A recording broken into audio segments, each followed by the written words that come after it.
की प्रतीक्षा की जा रही है। यह माना जा रहा है आज 3:30 बजे जो चुनाव आयोग की प्रेस कॉन्फ्रेंस होगी उसमें ऐलान किया जा सकता है। क्या कुछ जानकारी आपको? बिल्कुल, इंतजार की घड़ियां समाप्त हुई हैं। आज 3:30 बजे चुनाव आयोग की तरफ से तारीखों का ऐलान हो जाएगा। 5 राज्यों के विधानसभा चुनाव की तारीखें आज सामने आ जाएंगी और उसी के साथ ही आचार संहिता भी लग जाएगी। जहां तक भारत सरकार की बात है तो आपने देखा होगा किस तरीके से केंद्र सरकार ने अपने सारे शिलान्यास, जितने भी कार्यक्रम थे, जितने भी मूर्त थे, जितने भी तरह के शिलान्यास थे, कार्यक्रम थे, उद्घाटन थे, वो सारे के सारे एक दिन पहले ही समाप्त कर लिए थे। यानी कि आज के दिन का कोई भी शेड्यूल नहीं रखा था किसी भी तरह के कार्यक्रम के शुभारंभ का, उद्घाटन का। तो आज चुनाव आयोग 3:30 बजे घोषणा करा और सबसे ज्यादा किसी के लिए दांव पर लगा हुआ तो बीजेपी के लिए दांव पर लगा हुआ, क्योंकि 5 में से 4 राज्यों में बीजेपी सत्ता में है, जहां पे कि बीजेपी को अपनी सत्ता बचानी है और 5वें राज्य में अपनी स्थिति को मजबूत करना है, क्योंकि अभी तक बीजेपी ने पहली बार वहां पर सबसे ज्यादा अपने उम्मीदवार उतारे हैं पंजाब में। तो देखना होगा किस तरीके से इन 5 राज्यों में बीजेपी का पलड़ा भारी रहता है, या 4 राज्यों में सत्ता बचाने में कामयाब हो पाते हैं या नहीं। और सबसे बड़ी बात, किसान आंदोलन के बाद में सबसे पहली बार ये चुनाव हो रहे हैं, क्योंकि किसान आंदोलन के बाद में क्या मूड है देश की जनता का, वो ये बताएंगे। और साथ ही साथ ये जो 5 राज्यों के चुनाव है, इसको लोकसभा 2024 का उप सेमीफाइनल भी कहा जा रहा है। तो देखना होगा कि आखिर इसमें इन चुनाव में क्या होता है। क्या बीजेपी 4 राज्यों में अपनी सत्ता बचाने में कामयाब होती है, क्योंकि 2024 का रास्ता इन्हीं 5 राज्यों के चुनाव में से निकलकर सामने आएगा। बिल्कुल, तो इन्हीं में 2024 का रास्ता निकलकर सामने आएगा और सेमीफाइनल जैसा इसको बताया जा रहा है। संजय, लगातार जिस तरीके से 3:30 बजे ये प्रेस कॉन्फ्रेंस की जाएगी, हालांकि इससे पहले तमाम पार्टियों के साथ फीडबैक लिया गया कि किस तरह से, क्योंकि कोरोना भी सामने है और कोरोना की जो स्थिति है वो लगातार भयावह होती जा रही है, लगातार जो स्प्रेड है वो बढ़ता जा रहा है, मरीजों में इजाफा हो रहा है। ऐसे में तमाम चुनौतियां भी होंगी, लेकिन आज 3:30 बजे अगर प्रेस कॉन्फ्रेंस में यह ऐलान हो जाता है कि आप कितने चरणों में चुनाव कराया जाएगा, कहां कहां कौन कौन सी तारीखों में होगा, पूरा विस्तार पूर्वक आज बता दिया जाता है, अनाउंसमेंट आज हो जाता है, तो आचार संहिता आज लग जाएगी। तो तमाम जो पार्टियों की तरफ से शिलान्यास और जो चीजें थी बीजेपी की तरफ से, वो अब बंद हो चुकी हैं। अब देखना यह होगा संजय कि जिस तरह से लगातार आप कह रहे हैं कि 4 पार्टियों में जिस तरह से सत्ता बचानी है भारतीय जनता पार्टी को, यह तो वक्त ही बताएगा कि सत्ता बचा पाएंगे या नहीं बचा पाएंगे। लेकिन अब और पार्टियां भी पूरी जोर शोर से लग चुकी हैं और जो है वर्चुअल रैलियों पर ध्यान दिया जाएगा और इस दौरान यह भी कर सकते हैं चुनाव आयोग के वर्चुअल रैलियों पर जोर दिया जाए और जो कोरोना की बढ़ती हुई स्थिति उसको लेकर भी कोई गाइडलाइन उनकी तरफ से भी कोई जारी हो सकती है, क्योंकि स्वास्थ्य विभाग की तरफ साथ भी उन्होंने बैठकें की थी। बिल्कुल, क्योंकि ये जो चुनाव होगा, इस समय जिस तरह से देश भर में कोविड की लहर बढ़ती जा रही है, ओमिक्रॉन ने खतरे से कह सकते हैं कि खतरनाक लहर का रूप धारण कर लिया है। तो चुनाव आयोग सारी की सारी गाइडलाइंस के साथ आएगा, कोरोना प्रोटोकॉल के साथ आएगा, कोरोना के प्रोटोकॉल बिहेवियर को अपनाना पड़ेगा लोगों को। उसी हिसाब से चुनाव आयोग अपनी घोषणाएं करेगा। रैलियों पर प्रतिबंध लगा सकता है, लोगों की संख्या सीमित कर सकता है सार्वजनिक स्थानों के कार्यक्रम में। तो देखना होगा कि ये चुनाव पूरी तरीके से, एक तरह से आप कह सकते हैं, वर्चुअली लड़ा जाएगा, मीडिया में लड़ा जाएगा। किस तरीके से जनता, क्योंकि जनता के बीच में ज्यादा लोग नहीं जा पाएंगे, सोशल मीडिया काफी पावरफुल हो जाएगा, बड़ा माध्यम बन करके से उभरा है सोशल मीडिया भी। तो ये सारे के सारे जो अदर्स मीडिया हैं, सारे के सारे, हम सोशल मीडिया की बात करें, वर्चुअल मीडिया की बात करें, ये एक बड़े सशक्त माध्यम होंगे जनता तक अपनी बात पहुंचाने के पॉलिटिकल पार्टी। तो बिल्कुल पहला ऐसा चुनाव होगा जो ओमिक्रॉन जिसमें होगा, उसका भी ख्याल यहां रखना होगा। और दूसरी तरफ आप बता रहे हैं कि लगातार जो किसानों का आंदोलन, उसके बाद ये पहला चुनाव होगा, तो कहीं ना कहीं इसमें देखना होगा किस तरह से ये चुनाव होता है। चलिए, देखने वाली बात होगी। संजय, बहुत शुक्रिया हमारे साथ जुड़ने के लिए आपका। तो लगातार निर्वाचन आयोग की तरफ से अब लग रहा है कि चुनावों की तारीखों का ऐलान 3:30 बजे कर दिया जाएगा, क्योंकि प्रेस कॉन्फ्रेंस 3:30 बजे की जाएगी और 3:30 बजे चुनावों की तारीखों का ऐलान होगा, यह लगातार कहा जा रहा है। और जिस तरह से कोरोना की लहर लगातार तीसरी लहर जारी है, इस बीच चुनावों की तारीखों का ऐलान होना और यह भी बताता है कि अब कोरोना का भी खास ख्याल इन चुनावों में रखना होगा और लगातार ये देखना होगा कि किस तरह से आप प्रेस कॉन्फ्रेंस की जाएगी।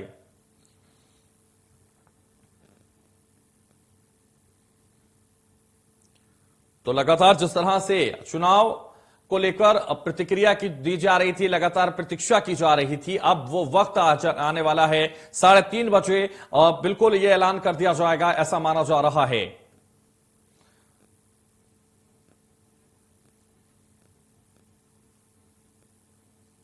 तो हमारे साथ संवाददाता जुड़ गए हैं। हमारे संवाददाताओं में खुर्रम निजामी लखनऊ से हमारे साथ जुड़ गए हैं, रोहित सोनी हमारे साथ देहरादून से जुड़ गए हैं। दोनों संवाददाता इस वक्त हमारे साथ मौजूद हैं और दोनों ही राज्यों से चुनाव होने हैं, इसलिए चुनावों की तारीखों का ऐलान तो होने से पहले प्रतीक्षा दोनों जगह की जा रही है। तमाम राजनीतिक दल इस पर नजरें बनाए हुए थे। अब ये 3:30 बजे वो वक्त आ जाएगा। खुर्रम, सबसे पहले मैं आपके पास आना चाहूंगा। 3:30 बजे जिस घड़ी का इंतजार किया जा रहा था, प्रतीक्षा की जा रही थी, अब वो 3:30 बजे क्लियर हो जाएगा। अब क्या क्या देख रहे हैं, किस तरह से, क्योंकि कोरोना एक तरफ है, दूसरी तरफ चुनाव भी होंगे और यह पहली बार होगा कि ओमिक्रॉन के साथ साथ जो लगातार कहा जा रहा है, जिस तरीके से चुनाव से पहले जो प्रदर्शन किसानों ने किया वो भी पहली बार होगा, उस प्रदर्शन के बाद पहली बार ही ये चुनाव होने जा रहे हैं। क्या स्थिति रहेगी, किस तरह से जो है चुनाव आयोग गाइडलाइंस का पालन कराता हुआ नजर आएगा?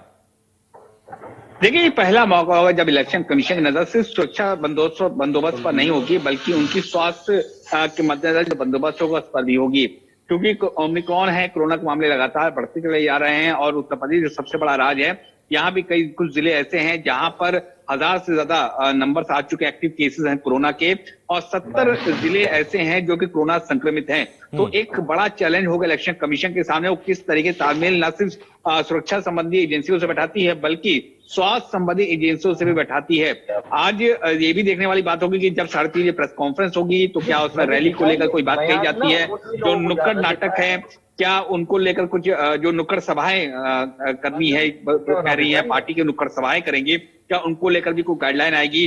स्वास्थ्य संबंधी क्या गाइडलाइन आती है? जो पर्यवेक्षक होंगे क्या उनको लेकर कोई गाइडलाइन आती है? तो तमाम चीजें सामने आने वाली बात है। इस बार नजर कई मामलों से, कई वजह से ये इलेक्शन बहुत इंपॉर्टेंट हो जाता है। पहली बात, उत्तर प्रदेश की हम बात करें तो भारतीय जनता पार्टी अगर रिपीट कर जाती है इस चुनाव में तो जाहिर सी बात है पहली मर्तबा कोई सरकार रिपीट हो रही होगी, वो कोशिश में है। दूसरी तरफ और भी पार्टीज ने भी अपनी कमर कस ली है, तो वो किस तरीके से खींचती है, क्योंकि अगर रैली को सीमित कर दिया जाएगा तो जाहिर सी बात है सोशल मीडिया पर ज्यादा निगाह रहेगी। ट्विटर वॉर जो गहराता है और गहराएगा और ज्यादा तेजी से देखा जाएगा ट्विटर वॉर, क्योंकि वही एक माध्यम होगा अपनी बात कहने का। तो यही सबका इंतजार करना होगा, क्या फेसेस में होंगे। पिछली बार 7 फेसेस में होते उत्तर प्रदेश में चुनाव, तो क्या इस बार भी 7 फेसेस में होते हैं, ज्यादा या कम होता है, देखने वाली बात है। उम्मीद यही की जा रही है कि 7 फेज में ही चुनाव एक बार फिर होंगे उत्तर प्रदेश में। बिल्कुल 7 चरणों में चुनाव किए जाएंगे। खुर्रम, आप बने रहिए। रोहित सोनी भी हमारे साथ हैं देहरादून से। रोहित, उत्तराखंड में भी चुनाव होने हैं और चुनावों की तारीखों का ऐलान, तो दूसरी तरफ कोरोना से लोग परेशान, और ऐसे में अब 3:30 बजे साफ हो जाएगा क्योंकि उत्तराखंड में भी चुनाव होने हैं। क्या नजर आ रहा है, क्योंकि कोरोना का जो लहर है वो तीसरी लहर लगातार बरकरार है? बिल्कुल, देखिए उत्तराखंड राज्य में जो है लगातार कोरोना संक्रमण के मामले लगातार बढ़ते जा रहे हैं। अगर बीते दिनों की बात करें तो आखिर 14 मामले सामने आए थे, तो वहीं प्रदेश भर में 2000 से अधिक एक्टिव केसेस है। तो इसी बीच में चुनाव होना है और 3:30 बजे भारत निर्वाचन आयोग की प्रेस कॉन्फ्रेंस भी है। तो चर्चाएं यही है कि 3:30 बजे प्रेस कॉन्फ्रेंस के दौरान जो है चुनाव की तारीखों का ऐलान कर दिया जाएगा, उसके बाद से आदर्श आचार संहिता लागू हो जाएगी। फिलहाल देखें तो मुख्य निर्वाचन कार्यालय की ओर से भी लगातार तैयारियों मुकम्मल की गई थी और जो नामावली है मतदाताओं की, उसका भी अंतिम प्रकाशन भी कर दिया गया था। तो ये कह सकते हैं कि फिलहाल निर्वाचन आयोग तो अपनी तरफ कोई तैयारियां किया, लेकिन इस बार निर्वाचन आयोग के पास चुनौती दोहरी है, क्योंकि जहां उनके सुरक्षा व्यवस्था और निष्पक्ष चुनाव करने की बात है, तो वही दूसरी ओर कोविड से बचाव के साथ मतदाताओं को भी मतदान बूथ तक पहुंचाना और उन्हें मतदान कराना भी एक बड़ी चुनौती रहेगी। इसके दृष्टिगत मुख्य निर्वाचन कार्यालय की ओर से व्यवस्था की गई है कि जो भी मतदाता मतदान करने जा रहे हैं वह ग्लव्स पहनकर और मास्क पहन करके ही जो है मतदान देंगे। और इसके अतिरिक्त जो मतदाता प्रतिशत को बढ़ाए जाने को लेकर के भी मुख्य निर्वाचन आयोग ने व्यवस्था की है कि जो बुजुर्ग हैं और दिव्यांग लोग हैं या फिर गर्भवती महिलाएं हैं जो नहीं जा सकती हैं, उनके लिए अतिरिक्त व्यवस्थाएं की गई है ताकि वह भी मतदान दे सके। तो फिलहाल जो निर्वाचन आयोग वह इस बाबत फोकस कर रहा है कि मतदाता जो है अधिक से अधिक इसमें भागीदारी अपनी निभाए और इसके साथ ही कोविड के जो नियम है उसका पूर्ण रूप से पालन कराया जाए।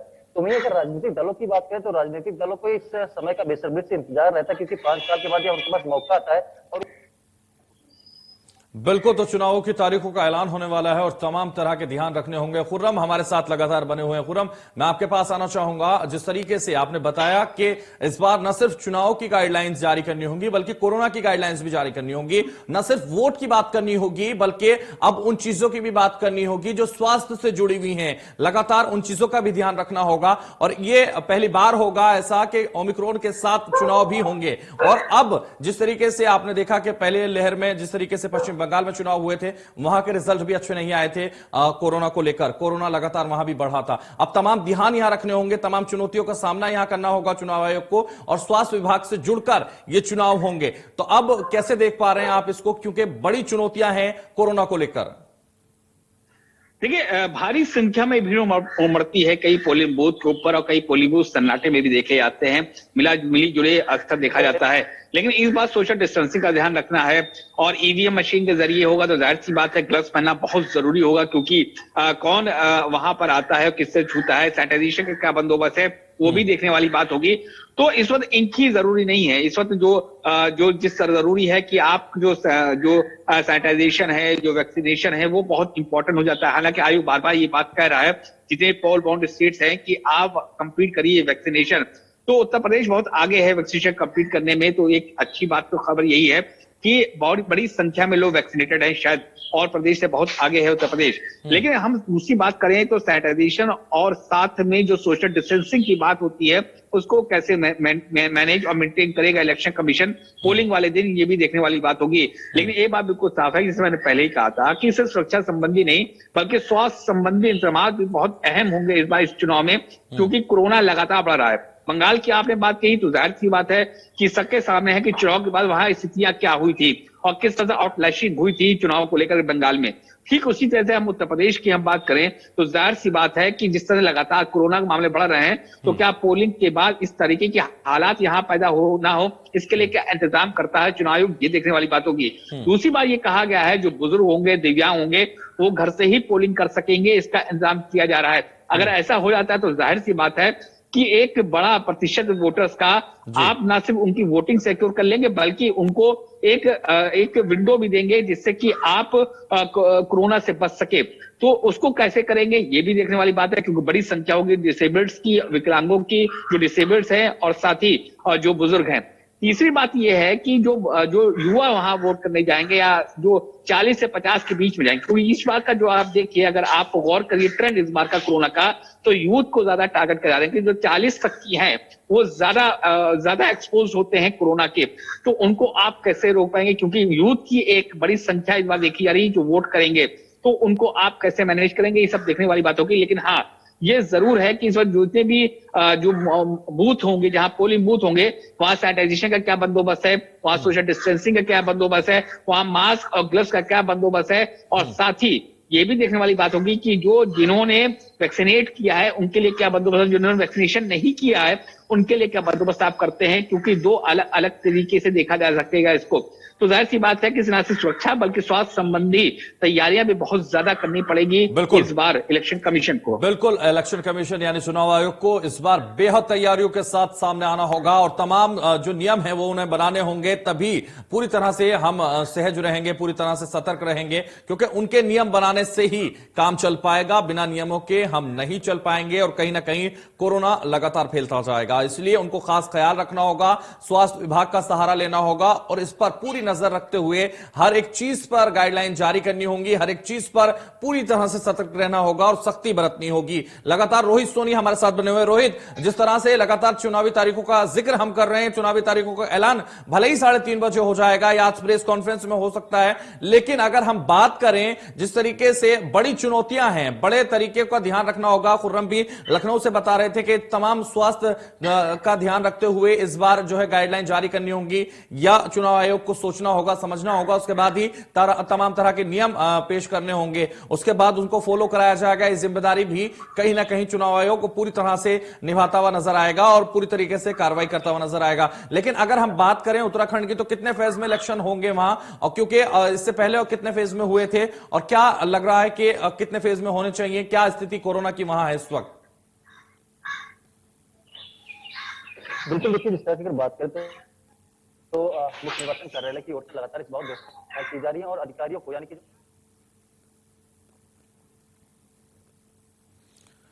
रोहित आप बने रहिए हमारे साथ, खुर्रम आप भी बने रहिए। सुबोध उनियाल हमारे साथ कैबिनेट मंत्री उत्तराखंड से इस वक्त जुड़ रहे हैं, उनसे सीधे हम बात करेंगे। लेकिन जिस तरह से चुनावी विधानसभा चुनाव को लेकर लगातार प्रतीक्षा की जा रही थी, लगातार कहा जा रहा था, अब यह देखना होगा कि चुनावों की तारीखों का ऐलान के बाद क्या रूपरेखा रहेगी चुनाव आयोग की, क्योंकि कोरोना एक तरफ है तो दूसरी तरफ चुनाव। हेलो सुबोध उनियाल जी, मेरी आवाज आप तक पहुंच पा रही है? जी आ रही है, बताइए। इंडिया न्यूज उत्तर प्रदेश उत्तराखंड पर स्वागत है सबसे पहले सर आपका। और चूंकि चुनावों की तारीखों के ऐलान की तरफ हम बढ़ रहे हैं, ऐसा 3:30 बजे प्रेस कॉन्फ्रेंस में साफ हो सकता है, ये माना जा रहा है कि आज ही चुनावी तारीखों का ऐलान हो सकता है। तमाम चुनौतियां हमारे सामने हैं, कोरोना की भी हैं, इसके अलावा भी आप तमाम चुनौतियां देख रहे हैं, क्या देख रहे हैं आप? निश्चित रूप से कोरोना एक गंभीर चुनौती है और इसको किस तरह से एसओपी का पालन करते हुए चुनाव को लड़ा जाए और चुनाव की तैयारियों को पूरी तरह से धरातल पर उतारा जाए, ये एक वास्तव में बहुत एक जटिल प्रश्न है और इसको लेकर के सरकार पूरी तरह से गंभीरता से काम भी कर रही है जी। और इस तरह इस समय हम लोगों ने हमारे राज्य तो कल ही सारी रैली पर, पब्लिक मीटिंग्स पे रोक लगा दी है 16 जनवरी तक। इसी की दृष्टि को देखते हुए कि जो जिस तरह से कोविड का इस समय 15 फरवरी तक ये बता रहे हैं पीक पे आने की संभावना है, तो उनको देखते हुए हम लोग लगातार जो एडवाइजरी है गवर्नमेंट ऑफ इंडिया की, उसके साथ साथ अपने यहाँ भी सख्त कदम उठाने में हम लोग प्रयास कर रहे हैं ताकि इलेक्शन भी हो जाए और कोविड पर भी जीत सके। बिल्कुल, तो क्या कुछ तैयारियां चुनाव से पहले आपने की हैं, या किस तरह से वर्चुअली जो रैलियां हैं या वर्चुअली जो कार्यक्रम हैं वो किस तरह से किए जाएंगे, किस तरह से आप उस पर जोर दे रहे हैं? आपने देखा है कि अभी पिछले 2 वर्षों तक जो कोविड की हालत रही, तकरीबन जितनी भारत और जब पार्टी सभी वर्चुअली हो रही थी, तो समय आदमी यूज टू भी हुआ है वर्चुअल का। सुबोध उनियाल जी, जिस तरह से लगातार ये कहा जा रहा है कि चुनाव आयोग नई गाइडलाइन जारी कर सकता है स्वास्थ्य से जुड़ी हुई और भी चीजों से जुड़ी हुई, क्योंकि न सिर्फ चुनाव कराने, इस बार स्वास्थ्य का ख्याल भी रखना है, तो क्या रहेगा, आप किस तरह से उसको फॉलो करेंगे? देखिए, चुनाव आयोग की गाइडलाइंस आनी दीजिए, चुनाव आयोग की गाइडलाइंस को बिल्कुल पूर्णतः फॉलो किया जाएगा। गाइडलाइंस तो आने दीजिए, जो गाइडलाइंस आएंगी तो सरकार की जिम्मेदारी है कि सरकार उन जो गाइडलाइंस है उसका पालन करे और उसको धरातल पे उतारे। सुबोध उनियाल जी, आपने चुनाव जीतने के लिए क्या तैयारियां की हैं, क्योंकि लगातार ये कहा जा रहा है कि दूसरी बार भी उत्तराखंड में भारतीय जनता पार्टी की सरकार आप बनाएंगे? देखिए, हमारे 5 सालों के काम जो है, हम लोगों ने ऐतिहासिक निर्णय लिए हैं और हर सेक्टर के लिए हैं, चाहे महिलाओं को लेकर हो, चाहे किसानों को लेकर हो, चाहे सैनिकों को लेकर हो, चाहे नौजवानों को लेकर हो, हर सेक्टर पे बहुत हम लोगों ने, मैं समझता हूँ, बेहतरीन यहाँ पर पिछले 5 वर्षों के अंदर काम किए और रोड सेक्टर से लेकर इंफ्रास्ट्रक्चर को लेकर भी हम लोगों ने काफी काम किया है। और दूसरी तरफ आप देख रहे हैं सुबोध उनियाल जी, इसमें माफी के साथ इंटरप्ट करूंगा, ये भी कहा जाता है कि दूसरी बार कोई दूसरी पार्टी अभी तक इतिहास में आई नहीं है, इसलिए बड़ी चुनौती, हर 5 साल में बदलाव होता हुआ नजर आता है और आपका ये कहना है कि दूसरी बार भी आप सरकार बना रहे हैं, तो ऐसे में बड़ी चुनौतियां आपके सामने हैं। देखिए, हर अपवाद जो होता है वो टूटने के लिए होता है, हर रिकॉर्ड जो बनाए जाते हैं वो टूटने के लिए होते हैं और ये भी टूटेगा। और अभी 21 साल का तो इतिहास कहां से, अभी तो कुल 4 चुनाव हुए हैं, 5वां चुनाव होने जा रहा है, तो अभी कोई इतिहास नहीं है, अभी एक परंपरा थी और परंपराएं कभी ना कभी टूटती भी है जी। तो इस बार लग रहा है आपको ये परंपराएं और ये इतिहास आप बदलेंगे? निश्चित रूप से। ठीक है, बहुत शुक्रिया इंडिया न्यूज पर आपका जुड़ने के लिए, तमाम जानकारी हम तक पहुंचाने के लिए। तो जिस तरह से चुनावी तारीखों का ऐलान होने वाला है, उसको लेकर लगातार अब अलग अलग प्रतिक्रियाएं लोगों की आने वाली हैं और लगातार अलग अलग सोच उन लोगों की आने वाली है। और जिस तरह से वर्चुअली जोर दिया जा रहा है, अब देखना होगा किस तरह से वर्चुअली रैलियां और कार्यक्रम होंगे। लगातार खुर्रम निजामी हमारे साथ लखनऊ से और रोहित सोनी हमारे साथ देहरादून से बने हुए हैं। रोहित, आपके पास आना चाहूंगा। रोहित, जिस तरह से लगातार सुबोध उनियाल को भी आपने सुना होगा, वो कह रहे हैं कि हम इतिहास बदलेंगे और हम परंपराएं बदलेंगे, दोबारा हम भारतीय जनता पार्टी की सरकार बनाएंगे, लेकिन तमाम बड़ी चुनौतियां उनके सामने भी होंगी। लेकिन सबसे पहले हम बात करते हैं, क्योंकि स्थिति की, कोरोना को लेकर जिस तरह से स्थिति पूरी तरह से, अब चूंकि रैलियां नहीं हो पाएंगी और जो है जमीनी स्तर पर लोगों से नहीं जुड़ पाएंगे, अब सोशल मीडिया पर जोर देना होगा होगा। सोशल मीडिया सबसे बड़ा प्लेटफॉर्म बनकर उभरेगा और लोगों से उसी से संवाद किया जाएगा। किस तरीके से करते हुए नजर आएंगे नेता और किस तरीके से चुनौतियों का सामना करना पड़ेगा? बिल्कुल, देखिए जो अभी फिलहाल चर्चा यही है कि अगर जो भारत निर्वाचन आयोग की कॉन्फ्रेंस है उसमें इस बाबत गाइडलाइन भी जारी किया जाएगा कि जो पॉलिटिकल पार्टियां वह किस तरीके से जनसभाओं को संबोधित करेंगी या फिर वर्चुअल रूप से किस तरह संबोधित करेंगी। फिलहाल जो भाजपा की ओर से जो मिली जानकारी का अनुसार यही है कि वह लोग डोर टू डोर यानी कोविड के नियमों का पालन करते हुए डोर टू डोर जो है जाएंगे और लोगों से जनसंपर्क करेंगे। तो कुल मिलाकर देखें तो फिलहाल कोविड का सबसे बड़ा कहर जो है प्रदेश में देखने को मिल रहा है और मामले जो है लगातार तेजी से बढ़ते जा रहे हैं। तो एक बड़ी चुनौती यह है कि किस तरीके से कोविड के नियमों का पालन करते हुए चुनाव को सही ढंग से संपन्न कराया जाए। इस बाबत भी राजनीतिक पार्टियां जो इस बात पे फोकस कर रही हैं कि लोगों को संपर्क यानी कि जनसभा को संबोधित न करके एक विशाल जनसभा का संबोधित करते हैं तो उसमें भी जो नियम बनाए जाएंगे कि कुछ लोगों को शामिल किया जाएगा। उसके अलग जो होगी कि बैठने की संख्या होगी वह 50% के अनुसार होगा। इसके अलावा जो लोग रैली में शामिल होंगे वो पूरी तरीके से बिल्कुल, तो पूरी तरह से कोविड का ध्यान रखना होगा, उसी के साथ चुनावों को आगे बढ़ाना होगा। ये बड़ी जिम्मेदारी निभानी होगी सभी को। बहुत शुक्रिया। लेकिन आप बने रहिए हमारे साथ रोहित, और आप भी खुर्रम बने रहिए। फिलहाल रुकेंगे यहाँ छोटे से ब्रेक के लिए, फिर हाजिर होंगे।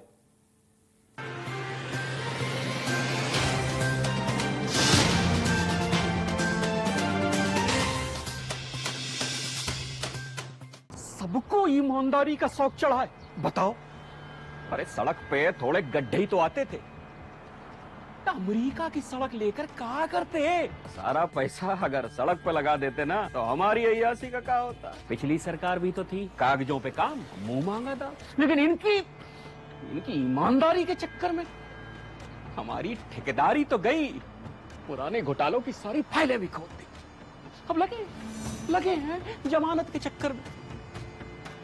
वकील साहब, इस बार तो हो जाएगी ना जमानत? अरे वकील साहब, 2017 से पहले सरकारी पैसे को खाना जो अपना हक समझते थे, 2017 के बाद उन पर काबू होने से प्रदेश की तरक्की में जो फर्क आया है वो फर्क साफ है। फर्क साफ है। खुदी को आजमाया है, कोई अंदाज तुम में भी मैं हूं। शुद्ध प्लस पान मसाला। रूप मंत्रा आयुर्वेदिक फेस वॉश, इसमें है क्यूकम्बर के प्योर एक्सट्रैक्ट्स जो नेचुरली चेहरे को मॉइस्चराइज रखे। ये कोई कॉस्मेटिक नहीं, आयुर्वेदिक औषधि है। नमस्कार। कोरोना का एक नया वायरस आया है, ओमिक्रॉन। ये बहुत तेजी से फैलता है। आपका बेटा, आपका भाई होने के नाते मुझे आपकी सेहत और आपकी जिंदगी की बहुत फिक्र है। हाथ जोड़ के आपसे विनती है, घर से कम बाहर निकलें। हमेशा मास्क पहन के रखें। मास्क बहुत बहुत जरूरी है और